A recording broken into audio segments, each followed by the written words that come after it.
Hello friends, तर तुम्ही या ब्लाऊजचं सगळ्यात आधी फिटिंग आणि फिनिशिंग बघू शकता। जो कटोरीचा शेप आहे अगदी परफेक्ट आपला आलेला आहे। तर 34 साईजचं ब्लाऊज आहे आणि या व्हिडिओमध्ये आपण 34 साईजचं ब्लाऊज जे आहे पूर्ण कटिंग आणि स्टिचिंगचा जो व्हिडिओ आहे तर तो असणार आहे।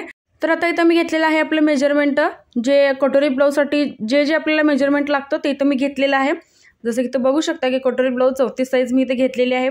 तर आजच्या व्हिडिओमध्ये आपण कटिंग आणि स्टिचिंग हे दोन्ही बघणार आहोत। तर त्यामुळे व्हिडिओ जो आहे शेवटपर्यंत बघा आणि ज्या काही तुमच्या चुका होत असतील कटोरी ब्लाऊजमध्ये तर त्याही तुम्ही या व्हिडिओमध्ये बघून रिपेअर करू शकता। जरी तुमचं कटोरी वगैरे चपटी होत असेल तर तीही तुम्ही व्यवस्थितपणे बघू शकता। तर हा आपला आहे पीस जो साडीमधला आहे आणि एक्स्ट्रा जे तुम्हाला जे कापड दिसतं इथं आकाशी कलरमध्ये तर ते मी बॅकला डिझाईन करणार आहे। तर त्या डिझाईनसाठी मी एक्स्ट्रा जे आहे साडीतलं कापड जे आहे थोडं कट केलेलं आहे आणि हा आपला पीस। तर कटोरी ब्लाऊजला आपल्याला जी मेजरमेंट लागतात तर ती आता आपण बघणार आहोत। जसं की छाती जी आहे 8.5 + 2 इंच घेतलेली आहे, कमर 7 + 2 इंच घेतलेली आहे, पूर्ण उंची जी आहे 13.5 + 1 इंच घेतलेली आहे। तर पूर्ण उंचीमध्ये सुद्धा तुम्ही कमी जास्त करू शकता जशी तुमची हाईट असेल तशी। शोल्डर 5.25 इंच घ्यायचा घेतलेला आहे, मुंडा 5.5 घेतलेला आहे, गळा रुंदी मी 2.25 घेतलेली आहे आणि जी कटोरी आहे तर ती तुम्ही 5 ठेवू शकता किंवा जर तुमचं छातीचं पोर्शन थोडं कमी असेल तर 4.5 ही ठेवू शकता। आता त्यानंतर जी क्रॉस पट्टी आहे मी 3 आणि 2.5 घेतलेली आहे। पुढील गळा जो आहे आपला 6 इंचावर घेतलेला आहे, मागील गळा जो आहे 10 इंचावरती घेतलेला आहे। तर आता आपण इथं पेपर घेतलेला आहे आणि पेपर जो आहे असा फोल्ड करून घेतलेला आहे, म्हणजे सिंगल फोल्ड केलेला आहे। त्यानंतर आपण इथं टाकलेली आहे आपली पूर्ण उंची जी 13.5 + 1 इंच आपली पूर्ण उंची आहे, तर ते 14.5 इंच आपण इथं पूर्ण उंची टाकलेली आहे। आता त्यानंतर आपण जे शोल्डर आहे तर ते शोल्डर मी घेतलेलं आहे 5 इंच। तर आपण आता शोल्डर इथं घेतलेला आहे 5.25 इंच।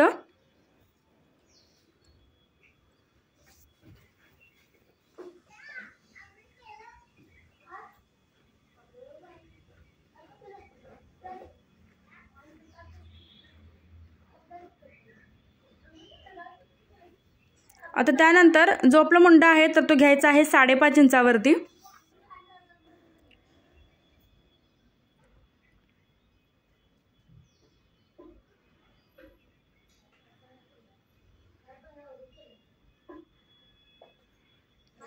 तर मुंडा मी घेतलेला आहे 5.5 इंचावरती।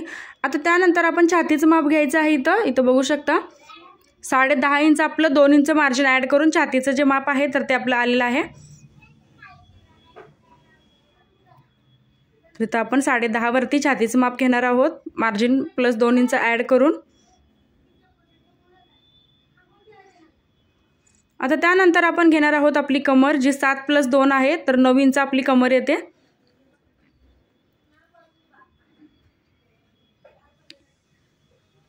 तर आता छाती आणि कमर जी आहे आपण अशी क्रॉसमध्ये जोडून घ्यायची।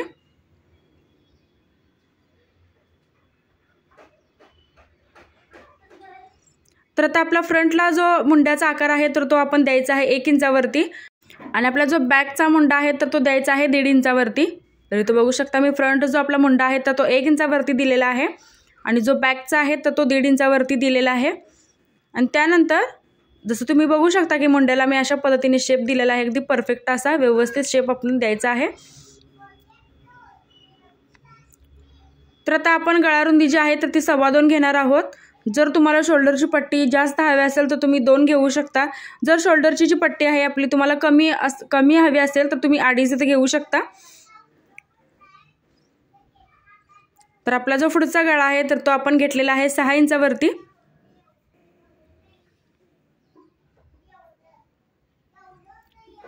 आता त्यानंतर पॅक बाजूला जी आपल्या गळ्याची बाजू आहे तर त्या साईडला आपण टाकायची आहे आपली क्रॉस पट्टी जी 3 इंचाची आपण इथं मार्किंग केलेली आहे आणि फिटिंगच्या साईडला आपण इथं घेतलेला आहे 2.5 इंच। तर आता 2.5 इंच जी आहे तर ती स्ट्रेट एक लाईन आपण आखून घ्यायची आहे आणि त्यानंतर असं आपण इथं क्रॉस पट्टीला जो आहे शेप द्यायचा आहे। तर हे बघू शकता आपण अर्धा इंच थोडंसं इथे एक्स्ट्रा घेतलेला आहे आणि असा क्रॉस पट्टीला जो आहे शेप दिलेला आहे। तर या शेपमुळे काय होतं, शिवल्यानंतर सुद्धा जे ब्लाऊज आहे तर ते छान दिसतं, घातल्यावर सुद्धा छान दिसतं। आता आपण इथे घेणार आहोत कटोरी। तर कटोरीचं मी परत एकदा सांगते की जे ब्लाऊज मला शिवायला आलं होतं तर त्यांचं जे छातीचं पोर्शन आहे ते थोडं हेवी होतं, तर त्यामुळे मी 5 इंच घेतलेलं आहे। पण नॉर्मली जे 34 छातीचं माप असतं किंवा तुमचं जे छातीचं पोर्शन थोडंसं कमी असेल तर तुम्ही 4.5 इंच जी कटोरी आहे तर ती व्यवस्थित बसते। जर हेवी साईज असेल छातीचं तर तुम्ही 5 इंच घेऊ शकता, तर ते व्यवस्थित बसतं। आता गळ्यापासून वरती मी असे 1 इंचावरती मार्किंग केलेलं आहे. त्यानंतर कटोरी 5 इंच घेऊन एक स्ट्रेट लाईन आखून घेतलेली आहे आणि त्यानंतर असं क्रॉसमध्ये आपण इथं जोडायचं आहे आणि आता याला आपण असा शेप देणार आहोत कटोरीचा. तर अगदी सिंपल असा आपण इथं कटोरीचा जो शेप आहे तर तो द्यायचा आहे.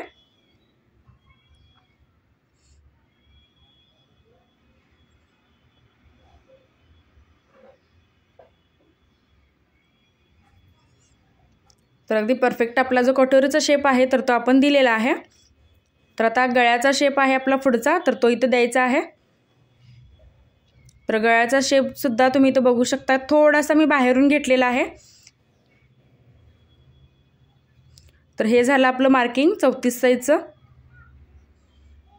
तर बॅक मुंडा सगळ्यात आधी आपण इथं कटिंग करून घ्यायचं आहे.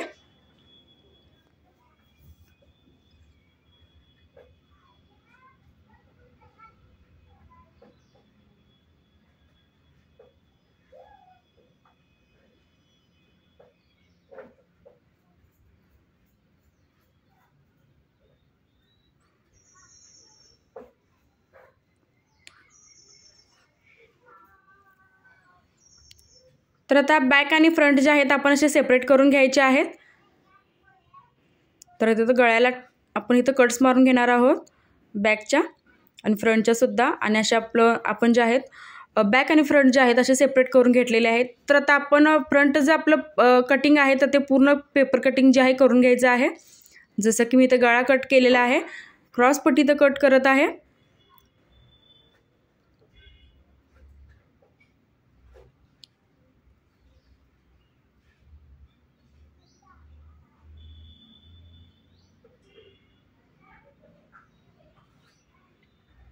तर आता आपला फ्रंटचा जो मुंडा आहे तर तोही कट करायचा आहे अर्ध्या इंचावरती. तर फ्रंट पार्टचे आपले एवढे कटिंग जे आहे तर ते झालेले आहे. तर आता आपण कट करून घेणार आहोत आपली कटोरी. जी कटोरी आहे आपण एक्स्ट्रा दुसऱ्या पेपरवरती वाढवून घ्यायची असते.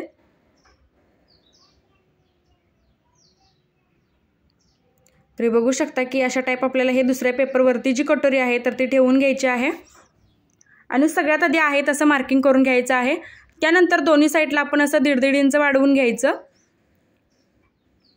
त्याचा कटोरीचा जो सेंटर पॉईंट आहे तर तो काढून 1.5 इंचावरती आपण ह्याला मार्किंग करून घ्यायचं आणि दाखवल्याप्रमाणे जो शेप मी इथं मार्किंग केलेला आहे आपण जी कटोरी जॉईंट करतो तसा शेप द्यायचा आहे आणि कटोरी जी आहे आपली अशी वाढवून घ्यायची आहे. तर हे बघा आता आपली परफेक्ट जी कटोरी आहे व्यवस्थित वाढवून घेतलेली आहे. तर आता आपण करणार आहोत आपलं स्लीवचं कटिंग.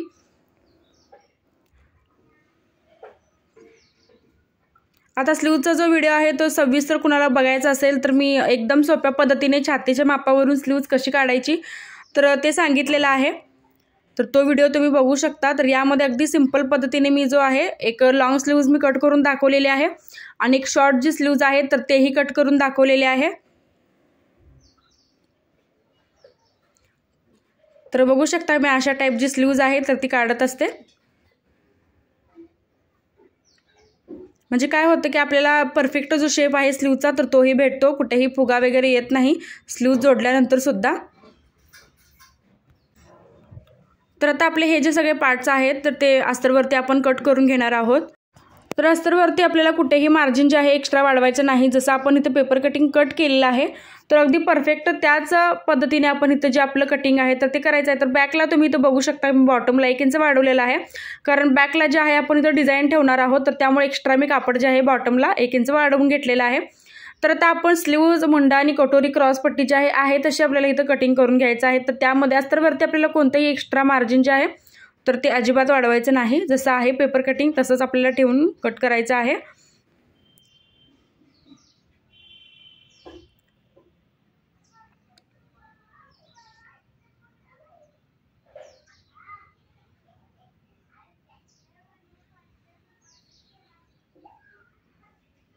तर आता कटोरी कट करायची आहे.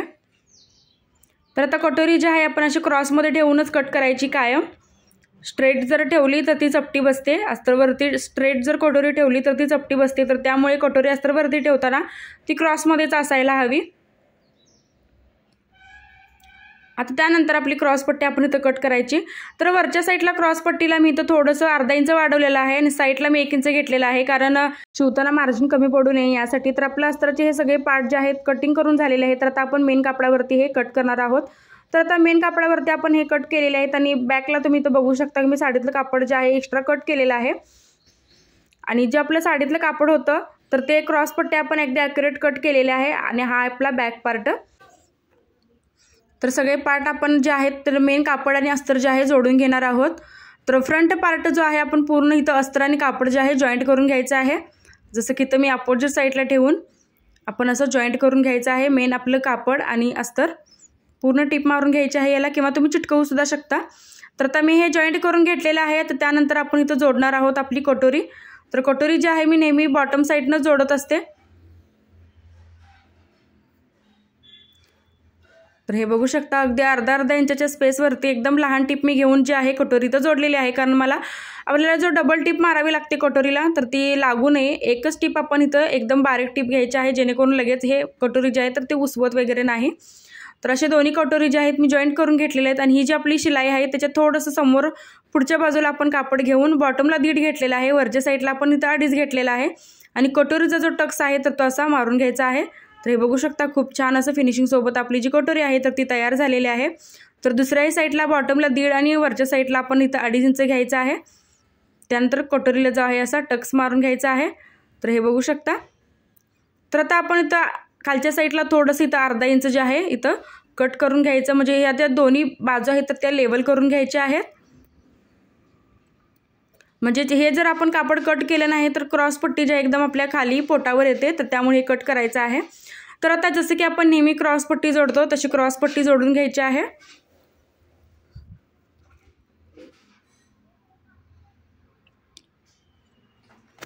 तर मी इथं सिंगल क्रॉसपट्टी काढलेली आहे। जर तुमचं कापड थोडं एक्स्ट्रा असेल तर तुम्ही इथं डबल क्रॉसपट्टी जी आहे तर ती काढू शकता।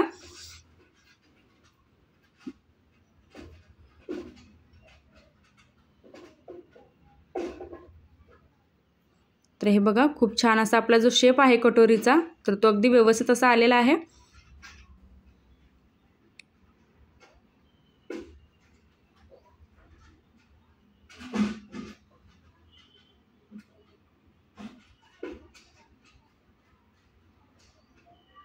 तर आता दुसरी साईड आपण अशीच तयार करून घेणार आहोत।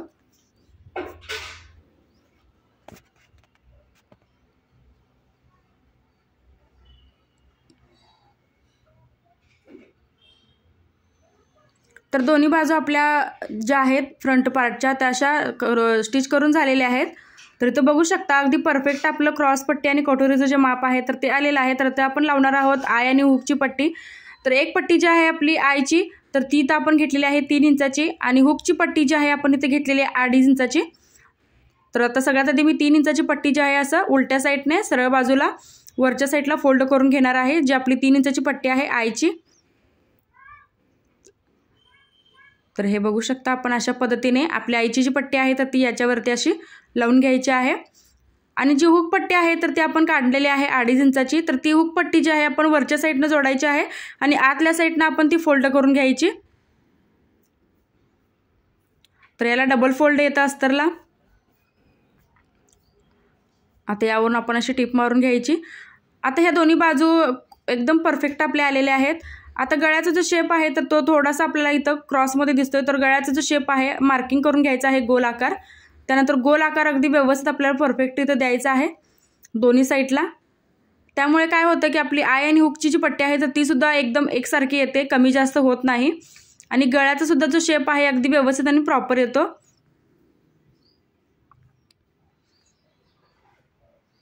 तर आता आपण गळ्याला लावून घेणार आहोत अंडरग्राऊंड पायपिंग।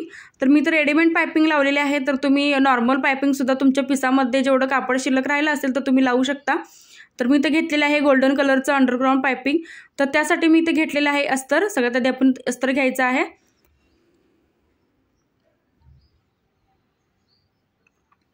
तर अस्तरची जी पट्टी आहे तर तुम्ही 1.25 किंवा 1.5 इंचाची सुद्धा काढू शकता।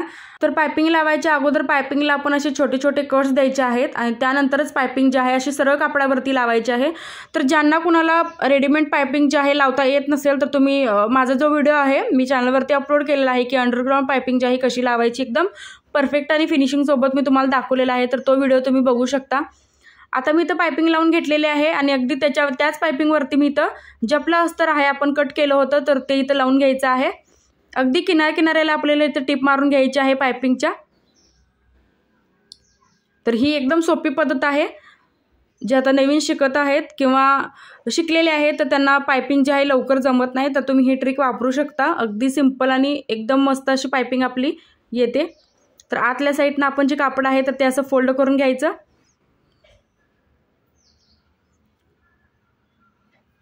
तर थोडे आपण इथं अस्तरला सुद्धा कट्स द्यायचे आहेत जेणेकरून जो गोल शेप आहे आपला गळ्याचा अगदी व्यवस्थित तो वळला जातो।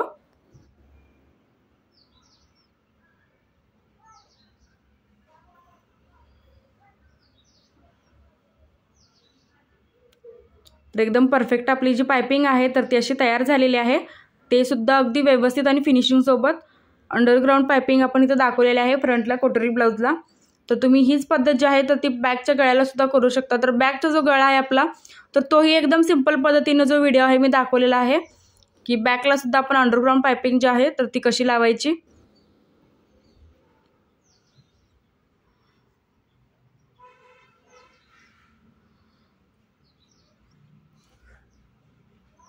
तर अस्तरला सुद्धा आपण इथं छोटे छोटे कट्स मारून घेतलेले आहेत। आणि त्यानंतर जे अस्तर आहे आतल्या साईडला आपण असं डबल फोल्ड करून त्याच्यावरती टीप मारून घ्यायची।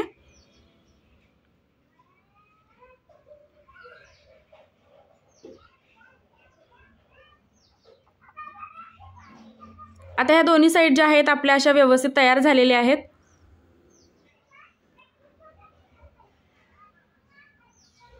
तर फ्रंट जो पार्ट आहे आपण व्यवस्थित असा तयार करून घेतलेला आहे परफेक्ट फिनिशिंग सोबत। आता हा आहे आपला बॅक पार्ट। तर बॅक पार्ट तुम्ही बघू शकता की मगाशी मी कॉन्ट्रास्ट कलरचं साडीतलं कापड कट केलं होतं तर त्यामध्ये मी बॅक पार्ट तयार केलेला आहे। आणि त्यानंतर जसं आपण नेहमी रेग्युलर जसं स्लीव्ज तयार करतो स्लीव्जला मी अजिबात डिझाईन वगैरे काही केली नाही। तर इथं शोल्डर आपण जोडून घ्यायचं आहे आणि एकदम काटोकाट टीप मारून घेतलेली आहे मी। बॉटमला आपण असं सेम कापड ठेवूनच मग शोल्डर जे आहे जोडून घ्यायचं आहे। तर फिटिंग करताना सुद्धा आपल्या काय होतं भरपूर चुका होतात। आपण ब्लाऊज शिवतो व्यवस्थित पण फिटिंग करताना काही चुका होतात। तर फिटिंगचा सुद्धा माझ्या चॅनलवरती सेपरेट व्हिडिओ आहे की आपण व्यवस्थित फिटिंग जे आहे कसं करून घ्यायचं तर तो सुद्धा तुम्ही व्हिडिओ जो आहे बघू शकता। आता त्यानंतर जे शोल्डर आहे आपण व्यवस्थित असं लॉक करून घेतलेलं आहे आणि त्यानंतर उलट्या साईडने आपण इथं अर्धा इंचाची टीप मारून घेणार आहोत। तर दोन्ही साईडला आपण इथं अर्धा इंच टीप मारून घ्यायची आहे।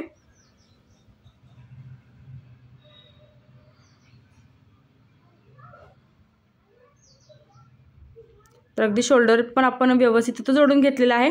तर आता स्लीव्ज लावायच्या आधी ह्या दोन्ही साईड ज्या आहेत आपण व्यवस्थित बघून घ्यायचे आहेत। कमी जास्त जर मुंड्यामध्ये असेल तर व्यवस्थित आपले दोन्ही मुंडे जे आहेत म्हणजे फ्रंट आणि बॅकचे समान करून घ्यायचे आहेत जेणेकरून फिटिंग करताना आपल्याला काही यामध्ये प्रॉब्लेम व्हायला नको। तर आता आपण इथं जोडून घेणार आहोत आपली स्लीव्ज। तर जसं की आपण नॉर्मली आपली स्लीव्ज जोडतो तर मी तर सेंटरपासून स्लीव्ज जोडते तर त्यामुळे आपण इथं सेंटरपासून स्लीव्ज जोडायला चालू करूयात। तर फ्रंट पार्टला जे आहे मी स्लीव्जचं थोडं कट केलेलं आहे कारण फ्रंट पार्ट जो आहे आपला स्लीव्जचा थोडासा कमी असतो स्लीव्जमध्ये।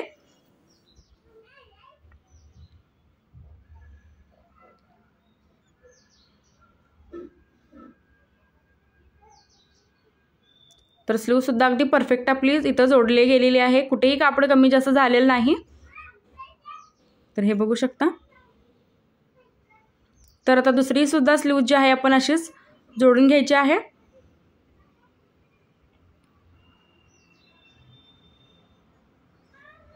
तर स्लीव्हचा मी सेंटर पॉइंट काढलेला आहे, त्यानंतर सेंटरपासूनच मी स्लीव्ह जी आहे ते अशी एका साईडने जोडत आहे।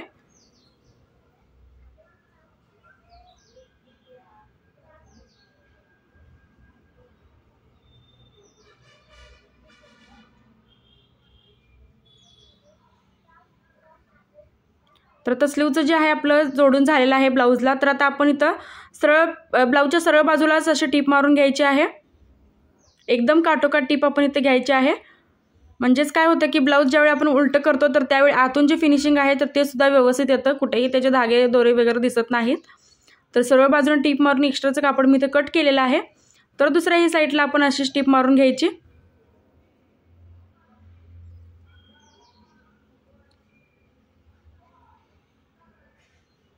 तर दुसऱ्याही साईडला मी अशी टीप मारून घेतलेली आहे. त्यानंतर एक्स्ट्राचं सगळं इथं कापड जे आहे पूर्ण कटिंग करून घेतलेलं आहे. तर आता आतल्या साईडला सुद्धा आपण इथं दाबटीप मारून घ्यायची. दोन्ही साईडला दाबटीप मारून घ्यायची. एकदम काठोकाठ आपल्याला इथं टीप जी आहे मारून घ्यायची आहे.